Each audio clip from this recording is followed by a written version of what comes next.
전통시장 골목 가장 안쪽, 간판도 없는 작은 가게 하나가 있었다. 유리문에는 색바랜 종이 한 장이 테이프로 붙어 있었다. 손으로 직접 쓴 글씨였다. 수선, 단추, 지퍼, 느리기 줄이기 다 됩니다. 글씨체는 반듯했지만 잉크는 오래되어 흐릿했다. 비가 오는 날이면 글씨가 번졌고 뜨거운 여름이면 테이프가 들뜨다가도 누군가 늘 다시 붙여놓았다. 그 누군가는 언제나 이 가게의 주인이었다. 오미숙은 새벽 5시면 가게 문을 열었다. 시장 골목이 아직 어둠 속에 잠겨 있을 때 그녀는 낡은 재봉틀 앞에 앉아 하루를 시작했다. 전기를 아끼려고 형광등 하나만 켜두었다. 좁고 노란 빛 아래서 그녀의 손은 쉬지 않고 움직였다. 바늘 귀에 실을 꿰는 일, 뜯어진 솔기를 다시 맞추는 일, 줄어든 바지 밑단을 내리는 일, 손에 익은 일들이었다. 눈을 감고도 할 수 있는 일들이었다. 오미숙의 나이는 62이었다. 시장 상인들은 그녀를 수선집 아주머니라고 불렀다. 공식 이름보다 그 호칭이 더 오래되었다. 이 골목에 들어선 지 32해째. 처음에는 포장마차 천막 옆에 접이식 테이블 하나 놓고 시작했다. 재봉틀 하나, 바늘통 하나, 실 한 상자. 그것이 전부였다. 그 시절 오미숙은 30이었고 남편은 막 일을 잃었고 두 아이는 아직 초등학교를 다니고 있었다. 지금 가게에는 재봉틀이 3대였다. 그 3대의 재봉틀이 오미숙의 32해를 말해주었다. 첫 번째 재봉틀은 고장이 나도 버리지 못했다. 두 번째 재봉틀은 딸 결혼 자금을 조금 보태려고 팔았다가 이듬해 다시 샀다. 세 번째 재봉틀은 아들이 취직하던 해에 처음으로 새 것을 샀다. 그때 오미숙은 혼자 가게 문을 닫고 한참을 울었다. 기쁨과 서러움이 뒤섞인 눈물이었다. 그 눈물의 이유를 오미숙 자신도 정확히 설명하지 못했다. 아침 6시, 생선 가게 주인이 가장 먼저 가게 문을 열었다.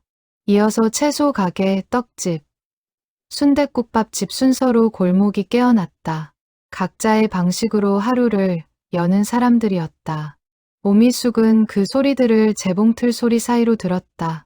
달가닥 달가닥 재봉틀 소리와 생선 상자 내리는 소리, 채소 다듬는 소리가 섞여 골목만의 아침 노래를 만들었다. 단골 손님 첫 번째는 언제나 70대 어르신 한 분이었다. 아주머니, 이 바지 또 좀 봐줘요. 허리가 또 늘었나 봐. 오미숙은 바지를 받아들며 살며시 웃었다. 어르신, 허리가 늘어난 게 아니라 바지가 줄어든 겁니다. 그게 그 말이지. 뭐가 달라. 두 사람은 함께 웃었다. 언제나 그런 식이었다. 서로 알면서 모른 척하는 농담. 그 농담 안에 세월이 들어 있었다. 오미숙은 어르신의 바지를 받아들면서 생각했다. 이 손이 얼마나 더 이 일을 할 수 있을까. 오른쪽 손목이 아프기 시작한 것이 벌써 2해 전이었다. 처음에는 파스로 버텼다. 다음에는 손목 보호대를 했다. 지금은 보호대도 모자라 가끔은 손가락이 저렸다. 병원에 가보라는 말을 딸에게도 듣고 아들에게도 들었다. 하지만 오미숙은 병원 문턱을 넘지 않았다. 이유는 간단했다.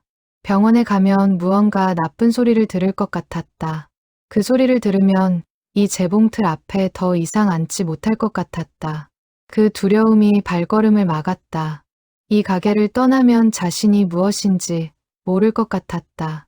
그날 오후 손녀가 왔다. 딸이 학원 때문에 잠깐 맡겨두고 간 아이였다. 7살, 이름은 예린이었다. 예린은 가게 구석에 앉아 가방에서 그림 그리는 종이를 꺼냈다. 오미숙은 재봉틀 앞에 앉아 일을 했다. 둘은 각자의 일을 했다. 조용하고 평화로운 오후였다. 그 평화를 깨뜨린 것은 예린의 한마디였다. 할머니, 할머니도 학교 다녀요? 오미숙은 재봉틀 페달에서 발을 뗐다. 실이 끊겼다. 갑자기 조용해진 가게 안에서 오미숙은 손녀를 바라보았다. 할머니는 학교 안 다녀. 할머니는 어른이잖아. 예린이 고개를 갸웃했다. 종이에 크레파스로 무언가를 그리면서 아주 당연한 것을 묻듯이 말했다. 어른도 학교 가면 안 돼요? 우리 선생님은 어른인데 학교 있잖아요. 오미숙은 대답하지 못했다. 예린은 이미 다시 그림을 그리고 있었다. 할머니의 대답에 큰 관심이 없는 듯했다. 하지만 오미숙은 그 말이 가슴 깊은 곳에 떨어지는 것을 느꼈다. 돌멩이 하나가 고요한 물 위에 떨어지듯 파문이 번졌다. 어른도 학교 가면 안 돼요. 오미숙은 다시 실을 꿰었다. 페달을 밟았다. 재봉틀 소리가 다시 시작되었다. 하지만 그날 오후 내내 그 소리가 귓가를 맴돌았다. 그날 밤 오미숙은 오래도록 잠을 이루지 못했다. 잠은 오지 않았다. 오미숙은 눈을 뜬 채 천장을 바라보았다. 빛 한 줄 없는 어두운 방이었다. 시계 소리만이 규칙적으로 흘렀다. 째깍째깍. 그 소리가 오늘따라 유독 크게 들렸다. 어른도 학교 가면 안 돼요. 예린의 목소리가 자꾸 돌아왔다. 아이는 아무 의도 없이 던진 말이었다. 숙제를 다 했느냐고 묻는 것처럼, 밥 먹었느냐고 묻는 것처럼, 그냥 궁금해서 한 말이었다. 하지만 그 말이 오미숙의 안에서 무언가를 건드렸다. 오미숙은 중학교를 졸업하고 학교를 떠났다. 15살이었다. 가난한 집 맏딸이었다. 아버지는 일찍 세상을 떠났고 어머니는 혼자 어린 남매를 키웠다.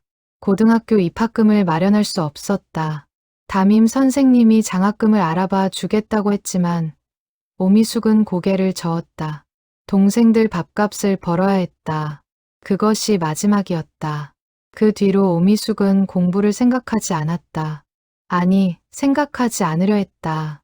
공장에서 일했고, 시장에서 일했고, 결혼을 했고, 아이를 낳았고, 남편 뒷바라지를 했고, 아이들 키웠고, 가게를 열었고, 또 일했다. 쉬지 않았다. 쉴 틈이 없었다. 쉬면 생각이 났다. 그 생각 중에는 공부가 있었다. 책이 좋았다. 아이들 교과서를 사러 문방구에 가면 진열된 책들을 한참 보다가 왔다. 아이들 수능 공부를 도와주지 못하는 것이 늘 마음에 걸렸다. 딸이 대학에 합격했을 때 오미숙은 누구보다 기뻤지만 마음 한구석에는 이상한 허전함이 있었다. 그 허전함의 이름을 오미숙은 알 수 없었다. 지금 알 것 같았다. 이름은 나도 가고 싶었다였다. 새벽 2시가 넘었다. 오미숙은 자리에서 일어났다. 발소리를 죽이며 거실로 나왔다.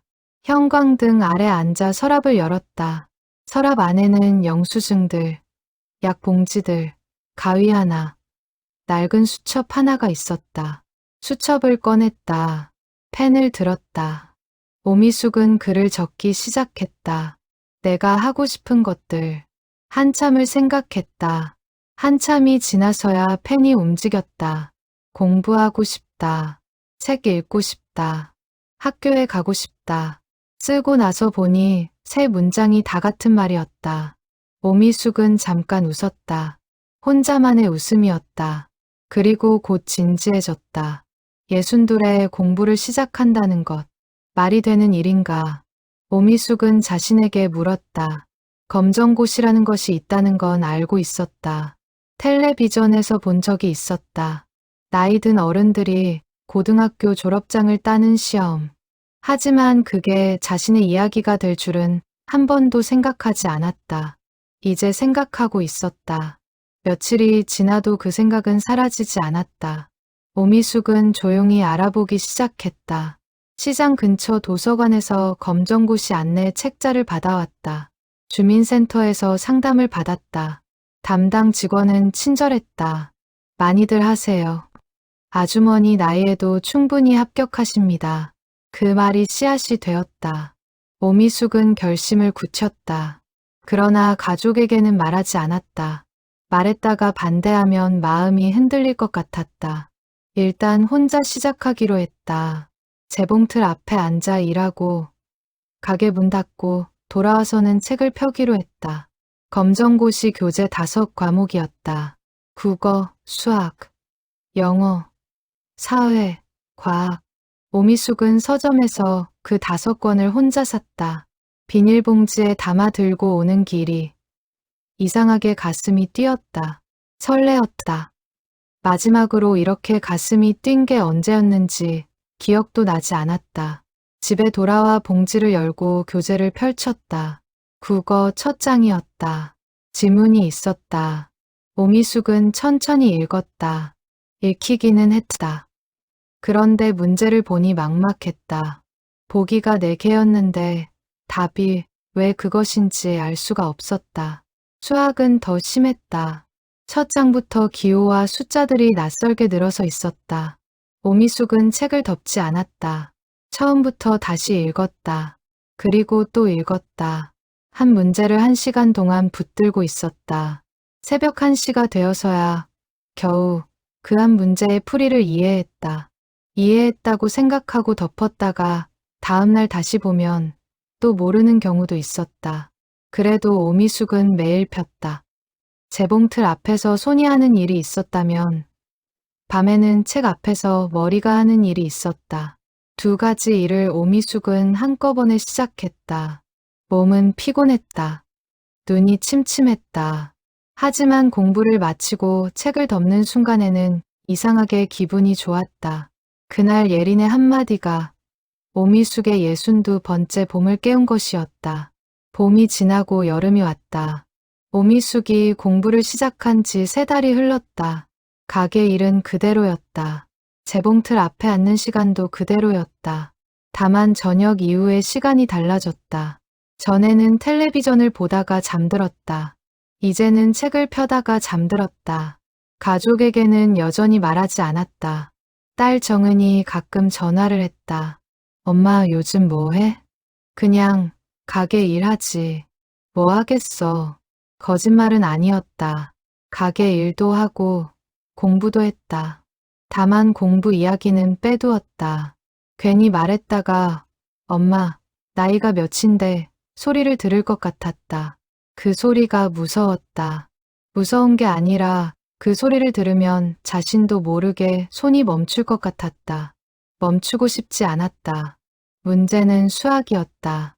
국어와 사회는 읽다 보면 조금씩 이해가 되었다. 역사는 오히려 흥미로웠다. 오미숙이 살아온 시대와 겹치는 부분이 있었다. 자신이 기억하는 것들이 역사책에 나왔다. 그런데 수학은 달랐다. 중학교 수학을 까맣게 잊어버린 것이 문제였다. 고등학교 수학을 배우려면 중학교 수학을 먼저 알아야 했다. 오미숙은 중학교 수학 교재를 추가로 샀다. 검정고시 교재 5권에 중학교 수학 2권이 더해졌다. 밤에 펼쳐놓는 책이 많아졌다. 돋보기를 끼워도 작은 숫자들이 흐릿할 때가 있었다. 그럴 때는 형광등 가까이 책을 들었다. 목이 뻐근해도 그대로 읽었다. 여름 어느 날 시장 골목 채소 가게 사장 강 씨가 물었다. 아주머니, 요즘 얼굴이 달라졌어요. 뭔가 좋은 일 있어요? 오미숙은 당황했다. 아이고, 뭐가 달라요. 그냥 그렇죠. 강 씨는 웃었다. 아니에요. 눈에 뭔가 있어요. 뭔가 열심히 하는 사람 눈이요. 오미숙은 아무 말도 하지 않고 웃기만 했다. 하지만 가게로 돌아와서 거울을 보았다. 강 씨가 틀린 말을 한 건 아닌 것 같았다. 뭔가 다른 눈이 거울 안에 있었다. 오미숙은 자신의 눈을 오래 바라보았다. 꽤 오랜만에 느끼는 감각이었다. 살아있다는 느낌이었다. 첫 번째 시험을 치렀다. 공부를 시작하고 6달 만이었다. 시험장은 버스로 세정거장 거리에 있는 중학교였다. 오미숙은 새벽에 일어나 가게를 열고 오전에 일을 마무리한 뒤 홀로 시험장으로 갔다. 시험장 앞에 서자 다리가 떨렸다. 안으로 들어가니 비슷한 나이대의 사람들이 많았다. 50대도 있었고 60대도 있었다. 심지어 흰머리가 반쯤 된 70대로 보이는 분도 있었다. 오미숙은 조금 안도했다. 혼자가 아니었다. 시험은 어려웠다. 수학은 손을 놓은 문제가 3개나 되었다. 영어는 절반을 찍었다. 국어와 사회는 그래도 자신 있었다. 과학은 중간이었다. 결과는 불합격이었다. 합격선에 한 과목이 모자랐다. 수학이었다. 예상했지만 막상 결과를 보니 손이 떨렸다. 오미숙은 결과지를 접어 가방에 넣었다. 가게로 돌아와 재봉틀 앞에 앉았다. 페달을 밟았다. 울지 않았다. 대신 그날 밤에 수학책을 더 오래 폈다. 가을이 왔다. 시장 골목에 낙엽이 굴러다녔다. 오미숙은 아침에 가게 앞을 쓸면서 낙엽들을 모았다. 빗자루질을 하면서 생각했다. 이제 5달이 남았다. 다음 시험까지. 수학 공부 방법을 바꾸기로 했다. 무조건 많이 읽는 것에서 한 문제씩 제대로 이해하는 것으로. 오미숙은 문제를 틀리면 왜 틀렸는지를 수첩에 적었다. 빨간 펜으로 틀린 부분을 표시하고 파란 펜으로 바른 풀이를 다시 썼다. 수첩이 금방 꽉 찼다. 2번째 수첩을 샀다. 2번째도 꽉 찼다. 3번째 수첩에 이르러서야 수학 실수가 줄기 시작했다. 문제는 체력이었다. 낮에는 재봉틀, 밤에는 책. 이것이 오미숙의 일상이었다. 처음 몇 달은 버틸만 했다. 하지만 겨울이 가까워지면서 몸이 신호를 보내기 시작했다. 저녁 8시면 눈이 감겼다. 눈을 비비며 버티다가 책상에서 엎드려 자는 날도 많아졌다. 새벽 3시에 일어나 다시 펴는 날도 있었다. 새벽 4시의 부엌은 조용했다. 오미숙은 그 시간에 일어나 주전자에 물을 올렸다. 따뜻한 차 한 잔을 내렸다. 그리고 식탁에 앉아 문제집을 폈다. 이것이 나중에 오미숙만의 루틴이 되었다. 새벽 4시 기상, 1시간 수학, 6시 가게 준비. 그 새벽 시간이 가장 집중이 잘 되었다. 소리 하나 없는 세상에서 연필 소리만 났다. 풀었다 지웠다. 다시 풀었다. 문제가 풀릴 때마다 오미숙은 작게 소리를 냈다. 입술 사이로 새어나오는 작은 탄성이었다. 새벽 4시의 탄성. 아무도 듣지 못하는 작은 기쁨. 그즈음 딸 정은이 불쑥 가게를 찾아왔다. 정은은 평소에 바빠서 잘 오지 않았다. 오미숙은 반갑게 맞으면서도 내심 긴장했다. 가게 선반 위에 교재를 올려두었는데 정은이 눈치채면 어쩌나 싶었다. 엄마, 선반에 저게 뭐야? 이미 눈치챘다. 오미숙은 잠시 망설였다. 책이야. 무슨 책? 검정고시 교재. 정은의 표정이 굳었다. 엄마, 진지하게 하는 거야? 응. 언제부터? 봄부터. 정은이 의자에 앉았다. 한동안 말이 없었다. 오미숙은 재봉틀 앞에 앉아 일을 계속했다. 페달을 밟는 소리만 났다. 엄마, 몸은 괜찮아? 무리하는 거 아니야? 걱정이 먼저였다. 반대가 아니라. 오미숙은 페달에서 발을 떼고 딸을 바라보았다. 괜찮아. 예린이가 한 말이 있었어. 정은이 눈을 동그랗게 떴다. 그 애가 뭐라고 했는데? 어른도 학교 가면 안 되냐고. 정은이 잠시 멍하니 오미숙을 바라보다가 고개를 돌렸다. 그리고 작게 웃었다. 그 웃음 안에 여러 가지가 들어 있었다. 대견함, 안쓰러움, 뭔가 울컥하는 것. 그래, 엄마 해봐. 딸의 그 한마디가 또 하나의 씨앗이 되었다.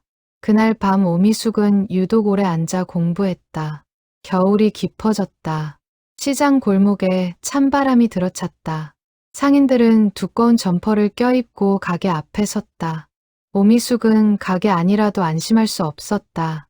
문을 열 때마다 찬바람이 밀려들었다. 재봉틀 옆에 전기난로를 두었다. 손이 굳지 않아야 바늘을 쥘 수 있었다. 그 겨울 오미숙의 사정이 골목에 알려졌다.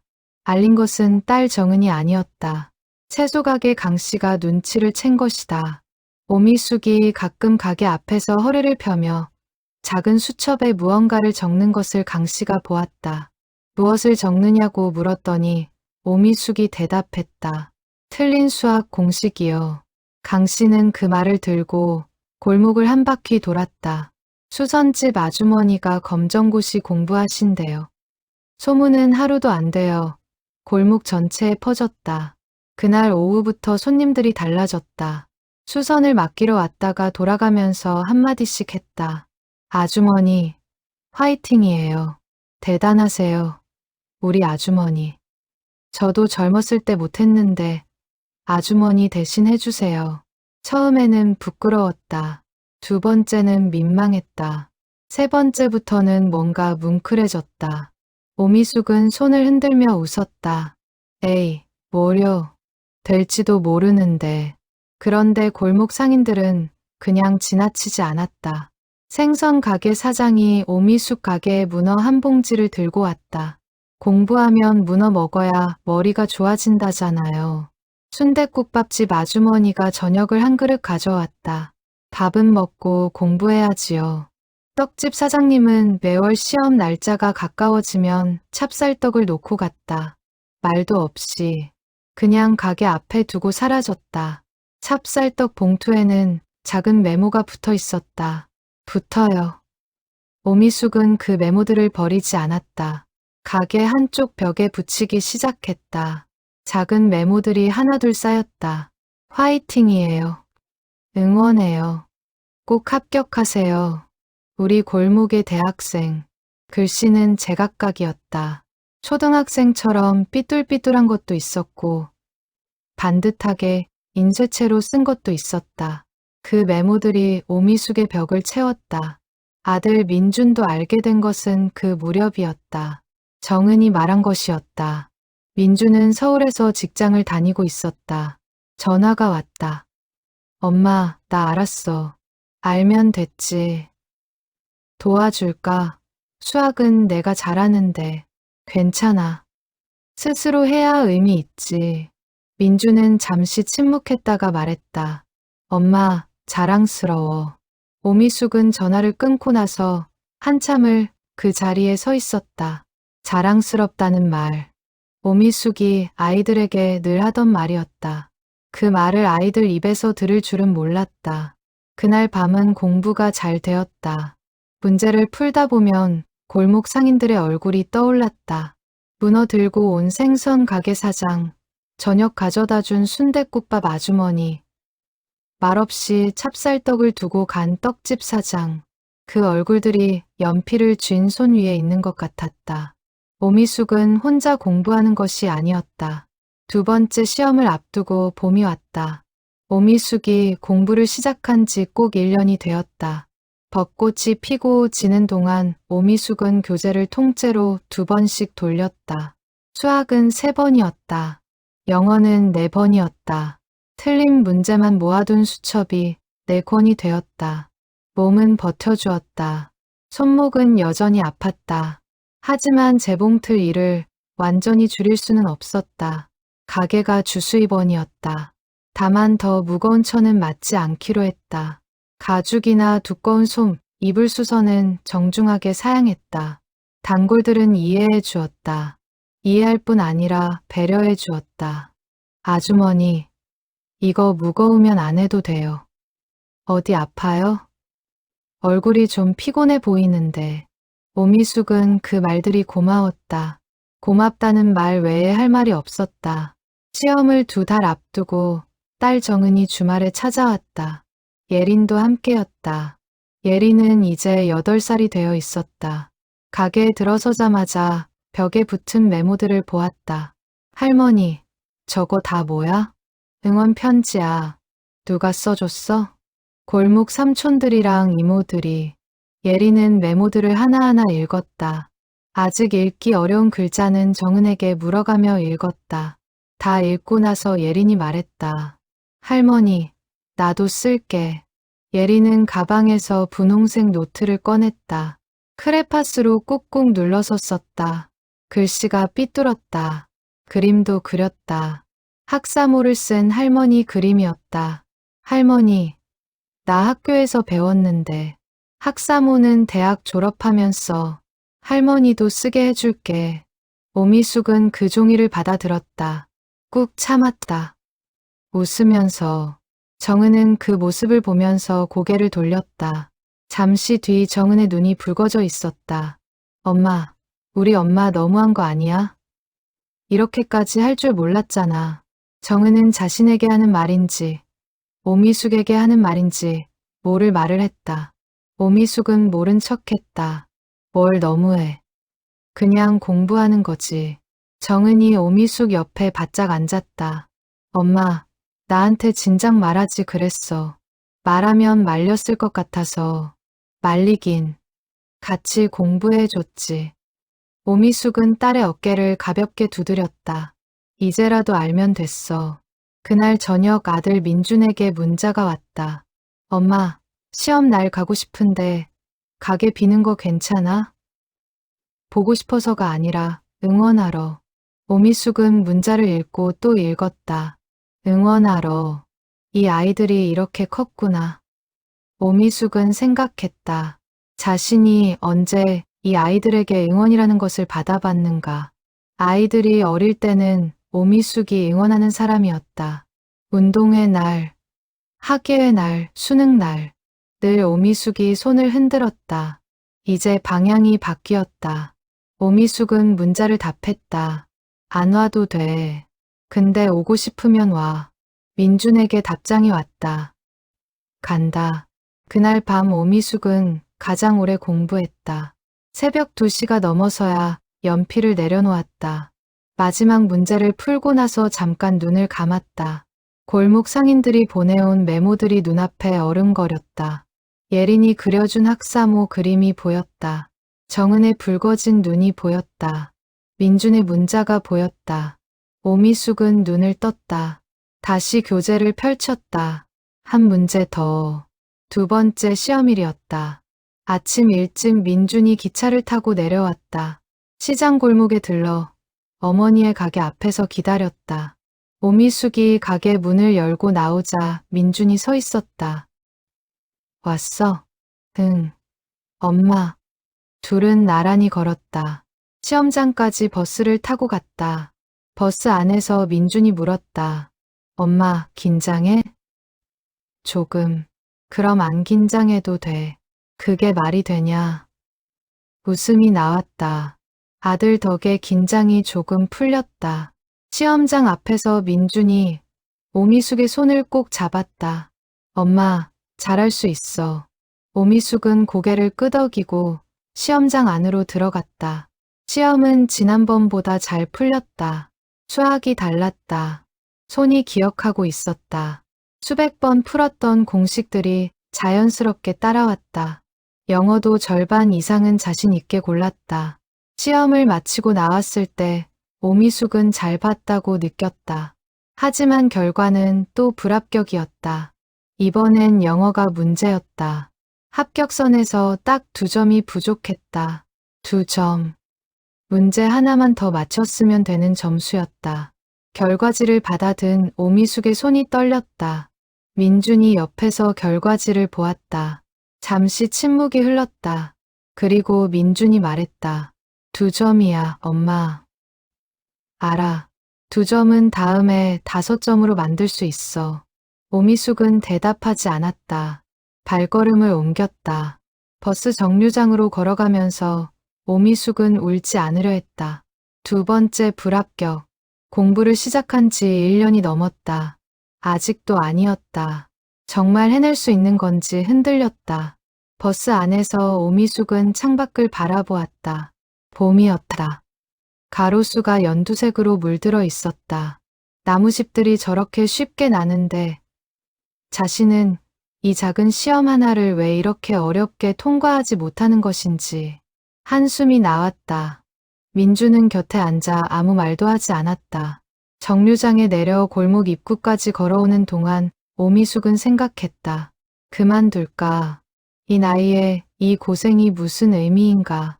가게로 돌아가서 재봉틀만 열심히 하면 되지 않나. 그게 자신의 자리가 아닌가. 그때 골목 입구에서 강 씨가 마중을 나와 있었다. 채소 가게 강 씨였다. 손에 뜨거운 커피 2잔을 들고 있었다. 어떻게 됐어요?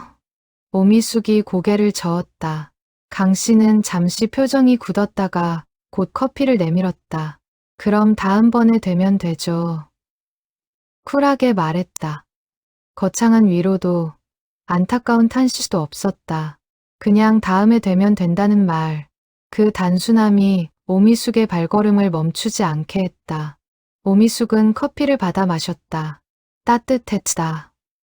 그날 밤 오미숙은 영어 교재를 펼쳤다.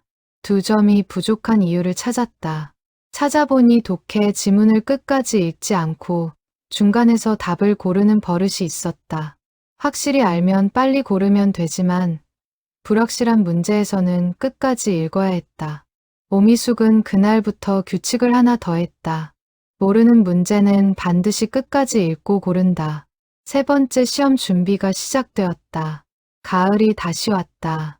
오미숙이 공부를 시작한 지 2해가 훌쩍 넘었다. 3번째 시험을 앞두고 골목의 공기가 달랐다. 상인들이 다들 알고 있었다. 이번이 3번째라는 것을, 2번 불합격이었다는 것도, 그리고 오미숙이 포기하지 않았다는 것도.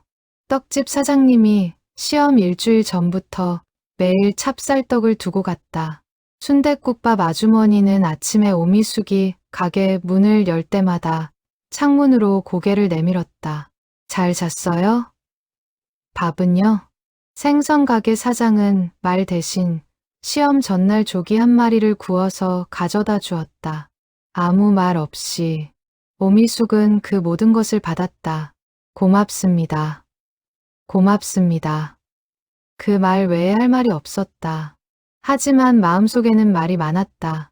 이 골목이 없었다면, 이 사람들이 없었다면 2번째 불합격 이후에 포기했을지도 모른다는 것을.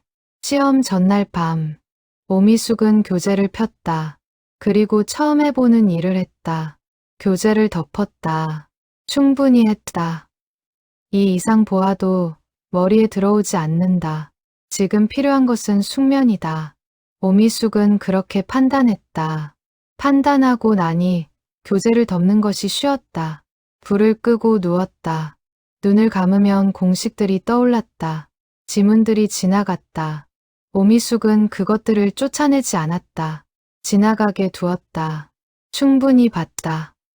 이제 자면 된다. 그렇게 생각하면서 오미숙은 천천히 잠이 들었다. 시험날 아침, 정은이 차를 끌고 왔다. 민주는 전날 밤에 내려와 있었다. 가족 셋이 차를 타고 시험장으로 갔다.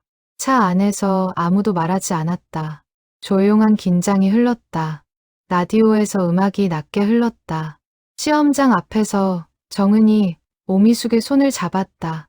엄마, 오늘이 마지막이야. 마지막이라는 게 무슨 뜻인지 알지?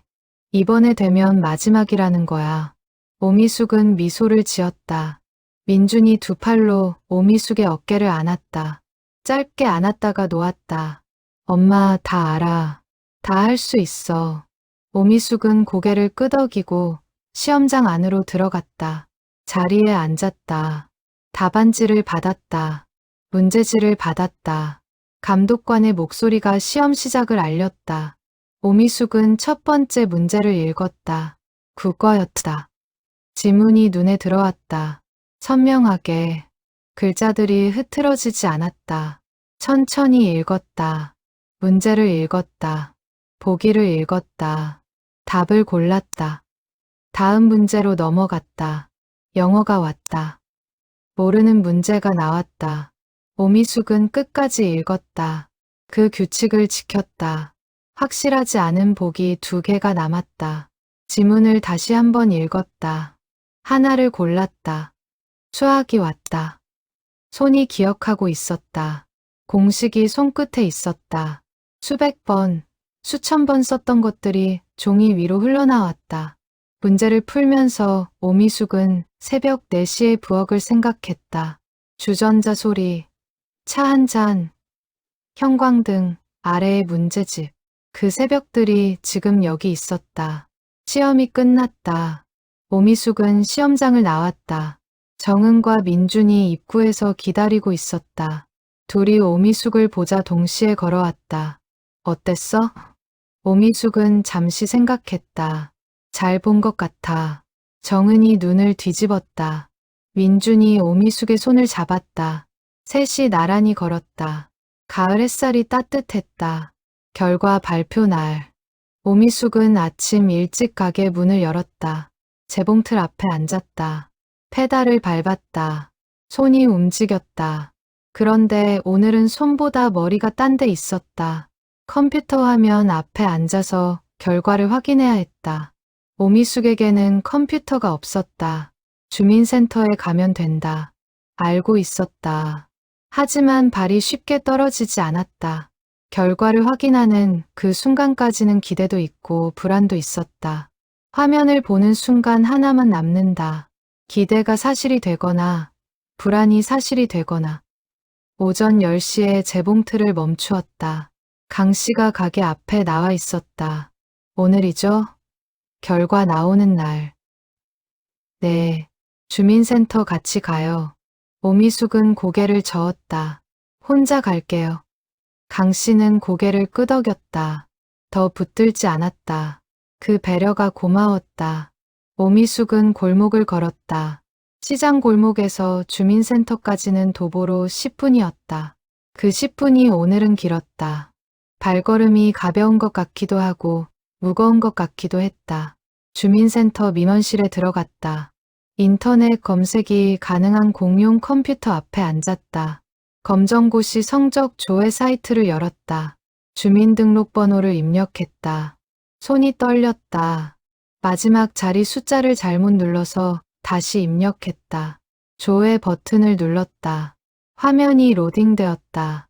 오미숙은 눈을 감았다가 떴다. 화면에 결과가 떠 있었다. 합격. 그 두 글자를 오미숙은 3번 읽었다. 합격. 합격. 합격.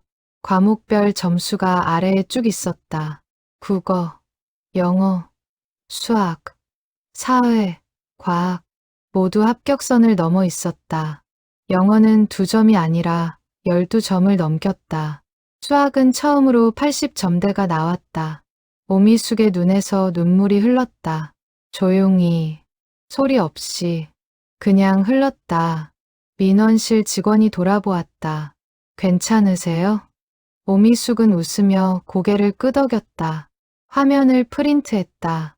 종이를 들고 일어섰다. 종이를 가슴에 안았다. 골목으로 돌아오는 길. 오미숙의 걸음이 왔다 갈 때와 달랐다. 골목 입구에서 강 씨가 보였다. 오미숙이 보이자 강 씨가 다가왔다. 오미숙의 손에 들린 프린트 종이를 보았다. 오미숙의 얼굴을 보았다. 눈물 자국이 있었다. 강 씨가 물었다. 됐어요? 오미숙이 고개를 끄덕였다. 강 씨가 소리를 질렀다. 됐대요. 수선집 아주머니 됐대요. 그 소리가 골목을 울렸다. 가게들이 하나씩 열렸다.